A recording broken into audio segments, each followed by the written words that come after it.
Hi guys, it's Jess, and I am here today with my first finished book of the Booktubeathon, Fangirl by Rowell. I gave this 4 out of 5 stars. I did do a full blog review, so if you want to read that or check that out, go ahead and either check out my Goodreads or my blog page. Both are linked below. I really liked this book. I thought it was awesome. Rarely is there a book where I literally cannot put it down, but this one I had such a hard time putting down. I just wanted to read more. I absolutely loved this story. I loved the way Kath grew as a character. I think it is some of the best character development, although it may have been slightly rushed. Like when you think about how long the book is and how many pages she had to get through this issue, I think it is a perfect depiction of what happens in college, especially with a lot of students who are kind of closed doors and don't want to get out there and get crazy and get explorative on who they are and what they want to do. This is a great example of how that comes to fruition for a lot of people. And so I loved it. I absolutely loved it. I loved how the family dynamic was, how it's serious and funny, how there's kind of this development there as well.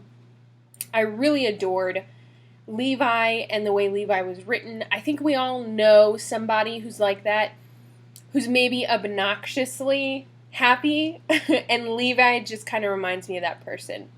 One thing I was not a huge fan of was all the actual excerpts from Simon Snow and the fan fiction, and then when Kath read out loud, I just wasn't invested in that part of the story, so a lot of times I wanted to skip ahead, and that was a huge reason why I gave it 4 out of 5 stars instead of 5 out of 5. I really wish that there was a part where more of her story was in there, more of the actual, of that 10,000 word short story that Kath had to write. There was a very short excerpt in the end, but I would have really liked a more kind of, I know an extra 10,000 words tacked onto the end of a book is a lot to ask, but I would have really loved to see more of that story and just kind of know what she finally decided to write.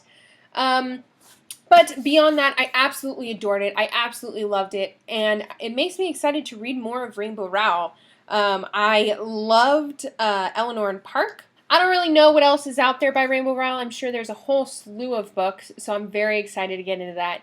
But that's my first book that I read for Booktubeathon. We're on Wednesday, so I'm a little behind on this whole 7 books thing. Next, I'm going to be reading Dash and Lily's Book of Dares by Rachel Cohn and David Levithan. I don't know much about this. What I do know is there is a book left in a bookstore full of kind of like clues, dares, maybe, based on the title.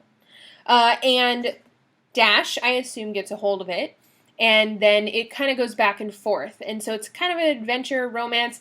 I am hoping, hopefully, if this is a good read for me, I should have it done by tomorrow. It's super short. It's only like 270 pages. I'm hoping to get through about 130, 140 today, and then just read through the rest of it tomorrow, an extra 100, and then start on whatever else. So that is my next read. If you read Fangirl, let me know what you think down below. I'd love to talk about it more in depth, kind of spoilerish. If you haven't, stop what you're doing right now and go pick it up because it's awesome and everyone should read it. It's so good. And that is all I have today. Thank you so much for watching. Please like and subscribe, and I'll talk to you guys later. Bye!